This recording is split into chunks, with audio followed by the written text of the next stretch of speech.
അല്ല, ഈ ആധുനികതയുടെ പ്രശ്നം വെച്ചാൽ ആധുനികയോട് ചേർന്ന് നിൽക്കുന്ന മറ്റു കഴിവ് ഇടശ്ശേരി അല്ലെങ്കിൽ തൊട്ടടുത്ത് വരുന്ന വൈലോപ്പള്ളി, ഇവരൊക്കെ തന്നെ ഈ നഗരം ഈ ഇല്ല എന്ന് പറഞ്ഞ് ഒളിച്ചോടാൻ ഇവർ പറയുന്ന അതേ നഗരം തന്നെ നന്മകളാൽ സമൃദ്ധം എന്ന് പറഞ്ഞുകൊണ്ട് പലവട്ടം പാടി പി കുഞ്ഞിരാമൻ നായർ തുടങ്ങിയുള്ളൊരു പാടി ഒരേ സമയം രണ്ടും ചെയ്യുന്നുണ്ടല്ലോ. ഇത് പ്രശ്നമാണെന്ന് പറയുന്നു, വിട്ടുപോകണ്ട എന്ന് പറയുന്നപ്പോൾ തന്നെ ഒരേ സമയം അല്ല, അത് ഒരേ സമയം രണ്ടിലധികം ആശയങ്ങൾ എപ്പോഴും ഉണ്ട് ഏത് സമൂഹത്തിലും. ഇപ്പം നമ്മളിന്ന് ഉത്തരാധുനിക കാലം എന്ന് പറയും. ഉത്തരാധുനിക കാലത്ത് ആധുനികതയുണ്ട്, പല കാര്യങ്ങളും ആധുനികത. ഇപ്പോൾ KSRTC ബസ് മുഴുവൻ ആധുനികതയുടെ ബസ്സുകളാണ് അല്ലേ, പഴയ രീതിയിലുള്ള നമ്മുടെ കാറ്റൊക്കെ അടിച്ച് സുഖമായിട്ട് പോകുന്ന ബസ്സുകൾ, അത് ആധുനികത. അതായത് ഉത്തരാധുനികത എന്ന് പറയുമ്പോൾ മോഡേൺ ആയിട്ടുള്ള ടൂറിസ്റ്റ് ബസ്സുകൾ. ഇത്രേ ഉള്ളൂ. അതിൽ സൗകര്യമാണെന്ന് ചോദിച്ചു കഴിഞ്ഞാൽ KSRTC ബസ് തന്നെയാണ്, ഓർഡിനറി ബസ്സാണ് ഏറ്റവും സുഖം യാത്ര ചെയ്യാൻ. അപ്പോൾ ഇത് രണ്ടും കൂടെ വരുന്നുണ്ട്. അത് പറയുന്നത് ഈ മോഡേണിസം എന്ന് പറയുക, അല്ലെ മോഡേണിറ്റി എന്ന് പറയുന്നതിൻ്റെ ഒരു ആശയം ഇപ്പോഴും തീർന്നിട്ടില്ല. ആ പ്രോജക്റ്റ് ഇപ്പോഴും തുറന്നുകൊണ്ടിരിക്കുന്ന ഹാബർമാസിനെ പോലുള്ളവർ പറയുന്നുണ്ട്. ഹാബർമാസാണ്. അതേസമയം അല്ലെന്നും പറയുന്നവരുണ്ട്. പക്ഷെ നമ്മുടെ സമൂഹത്തിൽ പഴയ രീതിയുണ്ട്. ഇപ്പോൾ ട്രൈബ്സൊക്കെ ജീവിക്കുന്നത് ആധുനിക കാലത്തല്ലല്ലോ. അവിടെ ഒരു ബസ് സൗകര്യമോ കറണ്ട് സൗകര്യമോ ഒന്നുമില്ല. നമ്മുടെ സൗകര്യങ്ങൾ വെച്ചിട്ടാണ് ഇതിനെയൊക്കെ വിലയിരുത്തുന്നത്. ഇപ്പം കമ്പ്യൂട്ടർ ഉള്ളത് കൊണ്ട് ഇതിനെ കമ്പ്യൂട്ടർ യുഗം എന്ന് പറയുന്നു അല്ലേ, ഇലക്ട്രോണിക്സ് ഉള്ളതുകൊണ്ട് ഇലക്ട്രോണിക് യുഗം എന്ന് പറയുന്നു. ഇപ്പം ഉത്തരാധുനിക എന്ന് പറയുന്നതിന് അതിനൊരു ഉപകരണം വേണം, അത് ഇൻ്റർനെറ്റും TV ചാനലും അല്ലെങ്കിൽ മൊബൈൽ ഫോണൊക്കെ ഉദ്ദേശിച്ചിട്ടാണ് നമ്മൾ ഉത്തരാധുനിക കാലം എന്ന് പറയുന്നത്. പക്ഷേ അത് എവിടെയെല്ലാം ലഭ്യമാകുന്നുണ്ടോ അവിടെയൊക്കെയല്ലേ ഉള്ളൂ. ഇത് ലഭിക്കാത്തവരെ ഈ പറഞ്ഞ ലോകമൊന്നുമില്ല. ഇത് ലഭിക്കാത്തവർക്ക് അങ്ങനെ ലോകമില്ല. ഇപ്പോഴും പത്രം വായിക്കാത്ത എത്രയോ മനുഷ്യരുണ്ട്. പ്രത്യേകിച്ച് ഒരുപാട് പേരുണ്ട് പത്രം വായിക്കാത്ത. സ്ത്രീകളുടെ ഇടയിൽ കൂടുതലാണത് അല്ലേ. നമ്മളിതൊക്കെ പറയുമെങ്കിലും അക്ഷരം അറിയാം, പക്ഷെ വായിക്കാൻ സമയമില്ല, വായിക്കാൻ താല്പര്യമില്ല, സമയമില്ല. സ്വന്തം മൊബൈലില്ലാത്ത മനുഷ്യന്മാർ ഇഷ്ടം പോലെ ഉണ്ടല്ലോ. മാത്രമല്ല പത്രം വായിക്കുന്ന ചിലർക്കൊക്കെ പേടിയാണ്. ചരമകോളവും പിന്നെ കൊലപാതകവും വണ്ടി ഇടിച്ച് എന്നൊക്കെ പറഞ്ഞ് അതെല്ലാം വായിക്കാൻ ആൾക്കാർക്ക് ചിലർക്ക് പേടിയാണ്. അല്ലെങ്കിൽ ഹമാസിന്റെ അവിടെ 34,000 ആൾക്കാർ മരിച്ചു എന്നൊക്കെ പറയുമ്പം ഇത് കേട്ടിട്ട് പത്രം രക്തമിറ്റുന്ന ദിനപത്രം എന്ന് ബാലേന്ദ്ര ചുള്ളിക്കാട് പറയുന്നതിന്റെ കാര്യം ഇതാണ്. ഈ കഥകിൽ വന്നും രാവിലെ വന്ന് പത്രം വന്ന് വീഴുകയാണല്ലോ. അപ്പൊ രക്തമിറ്റുന്ന പത്രം എന്ന് പറയുന്നതിന്റെ കാര്യം എന്താ? അതുകൊണ്ട് ഈ മനുഷ്യർക്ക് ഒരു ഇതുണ്ട്, അവര് സാമൂഹ്യ പ്രശ്നങ്ങളിൽ നിന്ന് മാറി നിൽക്കും. അപ്പോൾ പത്രം ഒന്നും വായിച്ചില്ലേ നമുക്കൊന്നും അറിയേണ്ട കാര്യമില്ല. ഇവിടെ എന്താ നടക്കുന്നത് അറിയേണ്ട കാര്യമില്ല. ആരാ ഇന്ത്യൻ പ്രധാനമന്ത്രി എന്നോ ഇവിടെ ഇലക്ഷൻ നടന്ന കാര്യമാണ്, അവർ വോട്ട് ചെയ്യാൻ പോകുന്നല്ല, വേറെ ഒന്നും അറിയേണ്ട കാര്യമില്ല. ഇപ്പം അറിയാതിരിക്കുക എന്ന് പറയുന്ന ഒരർത്ഥത്തിൽ സുഖമാണ്. സമയത്ത് ആഹാരം കിട്ടുകയും കിടക്കാനും വീടും ഒക്കെ ഉണ്ടെങ്കിൽ അറിയാതിരിക്കുക എന്ന് പറയുന്നൊരു സുഖമാണ്. അതല്ല അറിവ് ദുഃഖമാണെന്ന് പറയുന്നതിൻ്റെ കാര്യം. അറിവിലേക്ക് നമ്മൾ കിടക്കുമ്പോൾ ദുഃഖമാവും. നമ്മൾ അറിയുമ്പോഴാണ് ദുഃഖം വരുന്നത്. നിങ്ങളൊക്കെ കവിതയിലേക്ക് വരുന്നത് തൊട്ടടുത്താണ് എനിക്ക് തോന്നുന്നു ബാലേന്ദ്രൻ ചുള്ളിക്കാട്, അതുപോലെ തന്നെ കുരിപ്പുഴ സച്ചിദാനന്ദൻ, അല്ലെങ്കിൽ KG ശങ്കരപ്പിള്ള, അയ്യപ്പൻ തുടങ്ങിയുള്ളവരുണ്ട്. ഇവരെല്ലാം പൊതുവെ ഈ എനിക്ക് തോന്നുന്നു ഈ നക്സലേറ്റ് പ്രസ്ഥാനങ്ങളെ ആണ് അവർ ആദ്യമായിട്ട് പാടി പുകഴ്ത്തിയിരുന്നത്. ഇവരതിൻ്റെ കൂടെയോ അല്ലെങ്കിൽ അതിൻ്റെ അടുത്തോ നിൽക്കുന്നവരാണ്. അതെ, KGൻ്റെയും ബാലേന്ദ്രൻ ചുള്ളിക്കാടിൻ്റെയൊക്കെ കവിതകളൊക്കെ ഏതാണ്ട് ഈ നക്സലേറ്റ് പ്രസ്ഥാനത്തിനോട് അടുത്തുന്നതിൻ്റെ സച്ചിദാനന്ദൻ്റെ കവിതയിലെ ഈ ഒരു ലോകമുണ്ട്. സത്യത്തിൽ ആ ഒരു ലോകം, അതായത് ഒരു വിപ്ലവം വരും എന്നൊക്കെ പറയുന്ന ഒരു ലോകം, ആ കവിതകൾ ഇപ്പോഴും പാടി നമ്മൾ അങ്ങനെ ഒരു ലോകം ശരിക്കും അവരുടെ ഒരു കപടഭാവനയായിരുന്നു. അല്ല, അവരുടെ കപടഭാവനയല്ല, അസ്ഥിരഭാവനയാണ്. കാരണം ഇതിനകത്ത് ഈ നക്സലിസം എന്ന് പറയുന്നതിനെ ഇപ്പോൾ കനൂസന്യാലിൻ്റെ ജീവചരിത്രമൊക്കെ ഞാൻ വായിച്ചിട്ടുണ്ട്.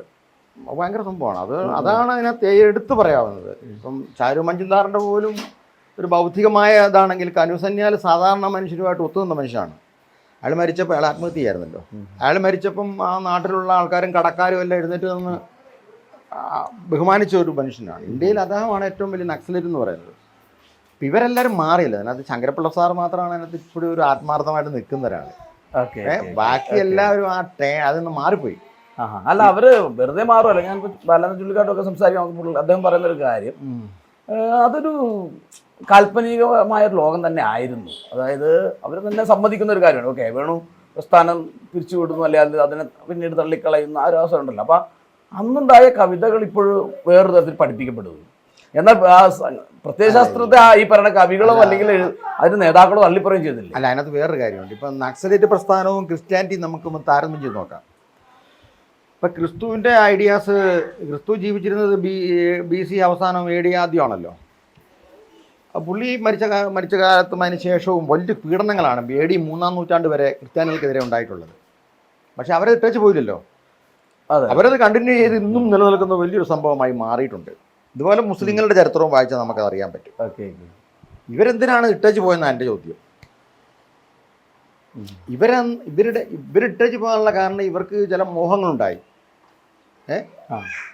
ഇവരന്ന് ഉദ്ദേശിച്ച യാഥാർത്ഥ്യം ഇന്നും നിലനിൽക്കുകയാണ്. അതെ അതെ, അതേപടി നിലനിൽക്കും, ഒന്നും മാറിയിട്ടില്ല. ഇവരൊരു മാറ്റം ഉണ്ടായിട്ടില്ല. ഭൂമിയിൽ നിന്നുള്ള കവിതയിൽ സച്ചാനന്ദം പറഞ്ഞിട്ടുണ്ടല്ലോ, ഒന്നും മാറിയിട്ടില്ലെന്ന്. പക്ഷേ ഇവരവിടുന്ന് പോയി, ഇവരാണ് മാറിപ്പോയത്. ആ പ്രശ്നം അവിടെയുണ്ട്. പക്ഷേ ഇവർക്ക് അതിനെ അംഗീകരിക്കാൻ പറ്റില്ല. ഇവർക്ക് അതിനുള്ള സഹിക്കാനുള്ള ശേഷി ഉണ്ടായിരുന്നില്ല. നമ്മൾ ക്രിസ്ത്യാനിറ്റിയുടെ ഒക്കെ ചരിത്രം പഠിച്ചാൽ അങ്ങനെ അല്ല. അതായത് AD 1-ാം നൂറ്റാണ്ട് മുതൽ 3-ാം നൂറ്റാണ്ട് വരെ കൊടിയ പീഡനമാണ് അവർ അനുഭവിച്ചത്. ചുട്ടുകൊല്ലുക, കുരിശേ കയറ്റി കൊല്ലുക. ക്രിസ്തുവിനെ മാത്രമല്ലല്ലോ കൊന്നത്, ഒരുപാട് പേരെ കൊല്ലുകയുണ്ടായി.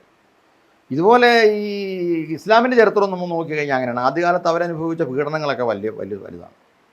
അപ്പോൾ ഇതുപോലെ തന്നെ ഒരു പ്രസ്ഥാനമാണല്ലോ ഈ നക്സൽസ് എന്ന് പറയുന്നത്. പക്ഷെ അവരതിൽ നിന്ന് മാറിപ്പോയത് എന്തിനാണെന്നുള്ളതാണ് മൈ ക്വസ്റ്റ്യൻ. അല്ലായിരുന്നു ഇത് നിലനിൽക്കുമായിരുന്നു. വേറെ വിദേശ സോഷ്യലിസ്റ്റ് ആശയങ്ങളെങ്കിലും നിലനിൽക്കുമല്ലോ. പക്ഷെ പിന്നീട് വന്ന് വളർച്ച സംഭവം എന്താണ്? അവസാനം കോൺഗ്രസും തകർന്ന് അവസാനം വേറെ തരത്തിൽ ഇവരൊരിക്കലും പ്രതീക്ഷിക്കാത്ത, ഇവരെ കോൺഗ്രസ് ആണല്ലോ ഇവരുടെ മുഖ്യ ശത്രു വന്ന്. ഇവരൊരിക്കലും ഈ RSനെ കുറിച്ചല്ല എഴുതുന്നത്. ഇവർ കോൺഗ്രസിനെ കുറിച്ചാണ് അന്ന് എഴുതിക്കൊണ്ടിരുന്നത്. വെളുത്ത വസ്ത്രമൊക്കെ ധരിച്ചുള്ള വസിഷ്ഠന്റെ വെള്ളത്താടി പോലുള്ളൊരു കാലം ഇനി വരില്ലെന്ന് അറിയുക എന്നൊക്കെ പറയുന്നത്. ഈ വെള്ളത്താടി എന്ന് ഉദ്ദേശിക്കുന്നത് ഈ വെളുപ്പുമായിട്ട് ബന്ധപ്പെട്ട കോൺഗ്രസിന്റെ ഒരു പതാക അല്ലേ ബന്ധപ്പെട്ടാണ്.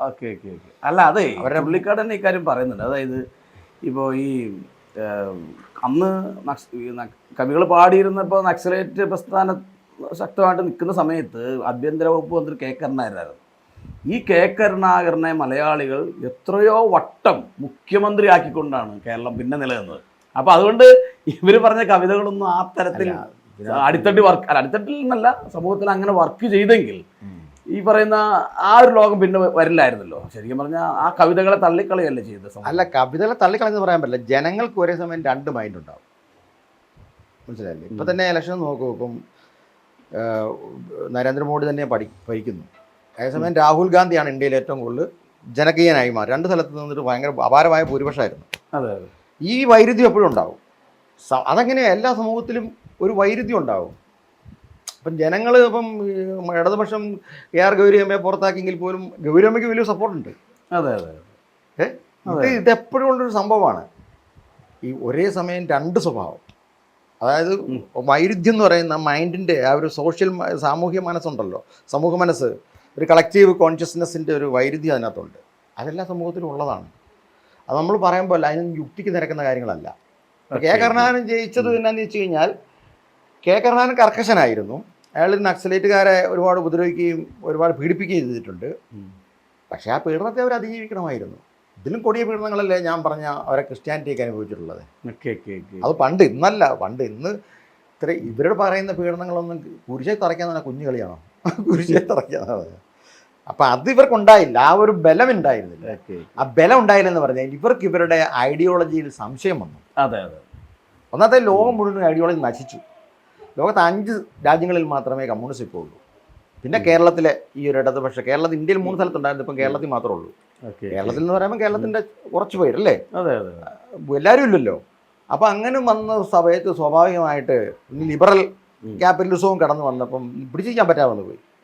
മാത്രമല്ല, ഈ കമ്മ്യൂണിസത്തിൽ ഒരുപാട് ഫാസിസ്റ്റ് ഐഡിയാസ് കിടന്നു. പല കമ്മ്യൂണിസ്റ്റുകളും, നമ്മളറിയുന്ന പല കമ്മ്യൂണിസ്റ്റുകളും അതിഭീകരന്മാർ, ചെഷസ്ക്യൂ, അതുപോലെ സ്റ്റാലിന്, അതുപോലെ മാവോയോ, അല്ല മാവോ അത്രയില്ല, എന്നാൽ പോലും പലരും വലിയ ഇതിൻ്റെ അന്തർനാടകങ്ങൾ പലതുണ്ട്. നമുക്കറിയാമല്ലോ, വലിയ ഇപ്പം കൊറിയയിലെ, വടക്കൻ കൊറിയയിലെ അങ്ങനെയുള്ള ആൾക്കാരൊക്കെ വരുമ്പം സ്വാഭാവികമായിട്ട് ഇതൊരു ഫാസിസം അല്ലെ ഏകാധിപത്യമാണെന്ന് ജനങ്ങൾക്ക് മനസ്സിലായി. ജനങ്ങളെന്ന് പറഞ്ഞു കഴിഞ്ഞാൽ ഒരു സ്ത്രീകളുടെ സ്വഭാവം പോലെ അവർ ജനുവനാണ്. മനസ്സിലായല്ലോ? ആ ജനങ്ങളുടെ ഈ വോട്ടിനെ നിയന്ത്രിക്കുന്ന ഒരു പ്രധാനപ്പെട്ട ശക്തി ജനുവനാണ്. അവർ ഈ നോക്കുന്നത് വേറെ ചില കാര്യങ്ങളാണ്. നമ്മൾ ഉദ്ദേശിക്കുമ്പോഴുള്ള യുക്തിഭദ്രമായ കാര്യങ്ങളല്ല. അപ്പോൾ ആരാ ജയിക്കുന്നത് നമുക്ക് പറയാൻ പറ്റില്ല. ഒരു പക്ഷേ പിന്നെ ഇനിയും ചിലപ്പം ഇടതുപക്ഷം തന്നെയായിരിക്കും കേരളത്തിൽ ജയിക്കുക. അടുത്ത തെരഞ്ഞെടുപ്പ് നിയമസഭ. ഇതിനൊന്നും ഒരു യുക്തി അങ്ങനെയൊന്നും പറയാൻ പറ്റില്ല. അന്നത്തെ ഒരു അന്തരീക്ഷം, അന്നത്തെ ഇതിന് വളരെ ലാസ്റ്റിംഗ് ആയിട്ടുള്ള ചില റീസൺസ് ഉണ്ട്, റീസെൻ്റ് ആയിട്ടുള്ള റീസൺസ് ഉണ്ട്. ഫിലോസഫിയിലൊക്കെ ഇങ്ങനെ പറയുമല്ലോ, ഒരു കാര്യം സംഭവിക്കുന്നതിന് വളരെ നിയറസ്റ്റ് ആയിട്ടുള്ളൊരു കാരണം ഉണ്ടാവും. അതുകൊണ്ടാണ് അത് പെട്ടെന്നുണ്ടാകുന്നത്. Okay okay. അല്ല ഞാൻ പെട്ടെന്നൊരു കാരണം. Okay okay.